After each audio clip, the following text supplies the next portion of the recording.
Hello and welcome to my channel learn English with Arfan Nayak. आज हम इस वीडियो में डिस्कस करेंगे quality by John Galsworthy text का पार्ट 2। इससे पहले हमने पार्ट 1 डिस्कस कर लिया है। अगर वो वीडियो आपने नहीं देखी है, वो वीडियो का लिंक आपको यहाँ पे मिल जाएगा आई बटन पे। चलिए हम स्टार्ट करते हैं।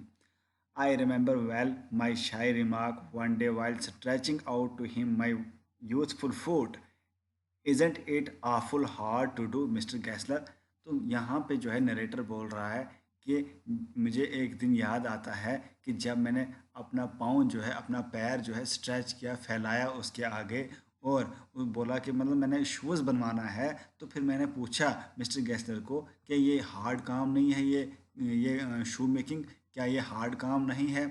बोलता है फिर, and his answer, given with a sudden smile from out of the saddening redness of his beard, it is an art। तो बाद में बोलता है, नरेटर बोलता है कि उसने जो जवाब दिया उस मिस्टर गैसलर ने, कि बोला कि ये एक आर्ट है, ठीक है। और उसके फेस पे थोड़ा रेडनेस हो गया था, मतलब मासूमियत सा हो गया और दर्द सा हो गया। सैडनिंग मतलब दर्द सा हो गया उसको, और दुखी से बोलने लगा, ये एक आर्ट है भाई, ये जो है मुश्किल काम नहीं है, ये शू मेकिंग जो है मुश्किल काम नहीं है।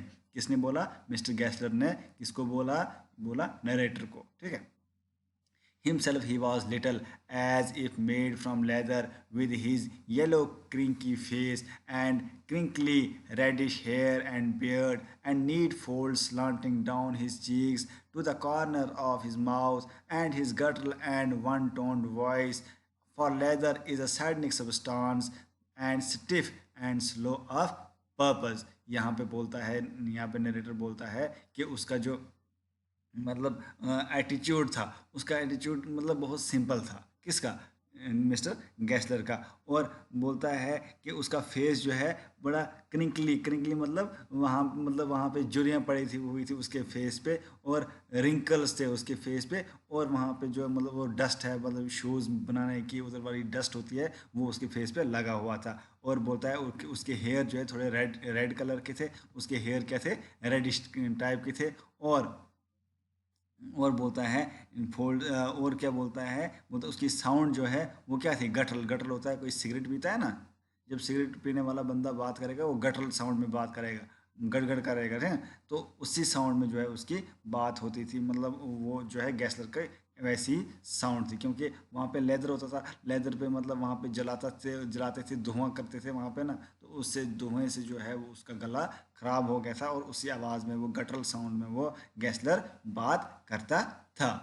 And that was the character of his face, save that his eyes, which were grey blue, had in them the simple gravity of sacredly possessed of the ideal। बोलता है यहाँ पे नरेटर कि उसके फेस का तो ये एक्सप्रेशन था, मगर उसके जो है आइज़ का भी एक्सप्रेशन ऐसा ही था, आइज़ का भी एक्सप्रेशन ऐसा ही था। और उसका विच वर मतलब उसके जो आइज़ थे वो ग्रे ब्लू कलर के थे, ठीक है। और उसका जो है मतलब पूरा शरीर के बारे में यहाँ पे बयान करता है, बोलता है सिंपल टाइप, सिंपल लिविंग थी उसकी। किसकी? मिस्टर गैसलर की सिंपल लिविंग थी।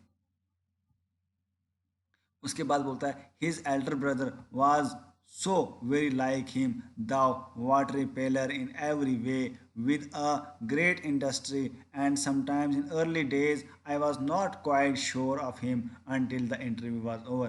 बोलता है उसका बड़ा भाई भी उसी तरह का था, मैं उसके बारे में श्योर नहीं हूँ था, उसके मुझे पता नहीं था उसका बड़ा भाई भी है, उसके बड़े भाई की तरह मतलब श्योर नहीं था मैं, मगर उसका बड़ा भाई भी उसी तरह मतलब था, और वो भी मतलब उधर उस शॉप पे काम करता था। किसके साथ काम करता था? मिस्टर गैसलर के साथ जो है काम करता था। उसका बड़ा भाई भी उसके साथ काम करता था। किसके साथ? मिस्टर गैसलर के साथ।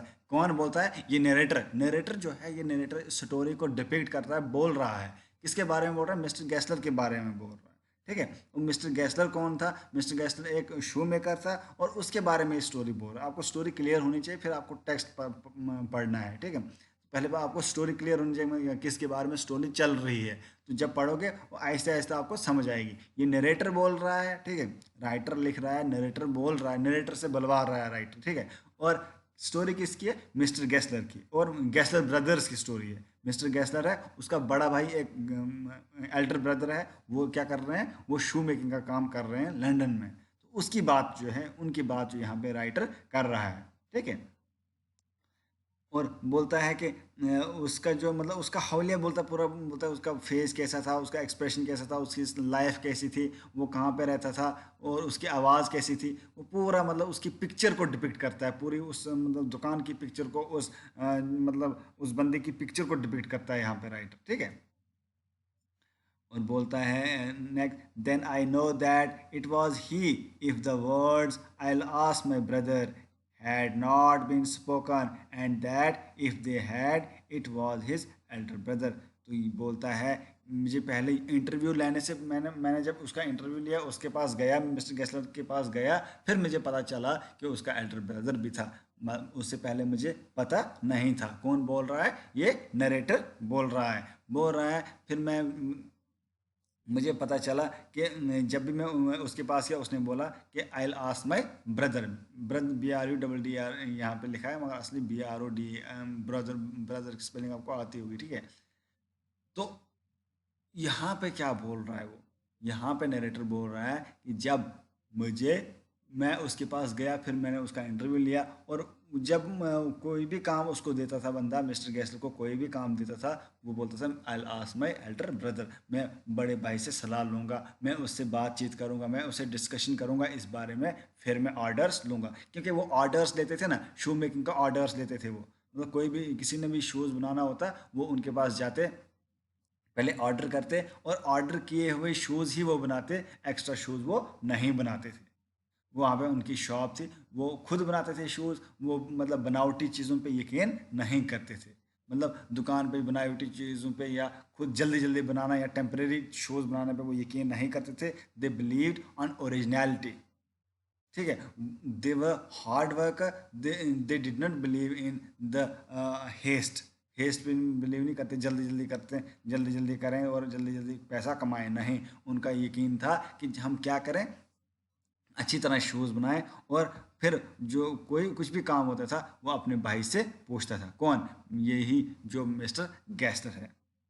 If they had it was his elder brother. और फिर बाद में मुझे पता चला ये उसका एल्डर ब्रदर था, बड़ा भाई था, जिसको वो पूछता था, जिससे वो सजेशन लेता था। कोई भी वो काम करते वो अपने भाई से ज़रूर पूछता। उन भाइयों का कोऑर्डिनेशन बहुत अच्छा था, ठीक है। और यहाँ पे जो मतलब इस स्टोरी के माध्यम से डिपिक्ट जो कर रहा है राइटर, बोलना चाहता है कि इंडस्ट्रियल रेवोल्यूशन से कितना बुरा इफेक्ट पड़ा आम वर्कर्स पे, छोटे कारोबारियों पे, छोटे दुकानों पे। क्योंकि इंडस्ट्रीज से जो है बड़े बड़े मतलब जो शूज़ बनने लगे, बल्क में शूज़ बनने लगे, बहुत ज़्यादा शूज़ बनने लगे। कोई भी चीज़ बनती हो, सुई से लेके बड़े हवाई जहाज़ तक जल्दी बनने लगे मशीन के द्वारा। मगर जो छोटे वर्कर्स थे, जो हैंडीक्राफ्ट से हाथ से काम करते थे, उनका बिजनेस जो है लॉस हो गया, क्योंकि उनके पास कस्टमर्स ही नहीं आ रहे थे। वो एडवर्टाइजमेंट भी नहीं कर पा रहे थे उतना जितना वो बड़े मॉल वाले कर पाते थे। तो यही यहाँ पे राइटर रिपीट करने वाला है, यही मतलब ये बोलना चाहता है यहाँ पे राइटर, ठीक है। इसको अच्छी तरह पढ़िए, आप एक दो रीडिंग करेंगे तो आपको अच्छी तरह समझ आ जाएगी। एक बार इधर से पढ़ेंगे, एक बार खुद करेंगे रीडिंग बुक पे, तो आपको समझ आ जाएगी। इसकी उतना टफ नहीं है, ये आपको लाइन टू लाइन पढ़ना ही होगा, तभी मैं पढ़ा रहा हूँ, क्योंकि लाइन टू लाइन आप पढ़ेंगे तभी आपको समझ आएगी, और तभी आपको पता चलेगा टेक्स्ट का मतलब क्या होता है। और एग्जाम में कोई भी लाइन आ सकती है, जैसे बीच में ये वाली लाइन ही पूछ देंगे, इधर से इधर तक पूछ देंगे, तो फिर आपको बोलेंगे उसको एक्सप्लेन करो रेफरेंस टू द कंटेक्स्ट में। फिर आपको एक्सप्लेन करना पड़ेगा। जब तक ना आपने लाइन टू लाइन पढ़ा होगा तो आपको एक्सप्लेन नहीं करने आएगा, ठीक है। तो ये इसीलिए जो है आपको क्या करना है, आपको लाइन टू लाइन पूरे टेक्स्ट समझने हैं। और मैं अपने इस चैनल पे पूरे टेक्स्ट लाइन टू लाइन समझाता हूँ। ये क्वालिटी बाय जॉन गैल्सवर्दी का पार्ट 2 है, और इसके बाद पार्ट 3 भी है, और इसके बड़े पार्ट्स बनेंगे, ठीक है। इसके बड़े पार्ट्स बनेंगे, आप सारे वीडियोज़ को अच्छी तरह से देखना और इन्जॉय करना इन वीडियोज़ को। और वीडियो को लाइक कीजिए और कमेंट कीजिए और शेयर कीजिए अपने फ्रेंड्स के साथ। Thank you.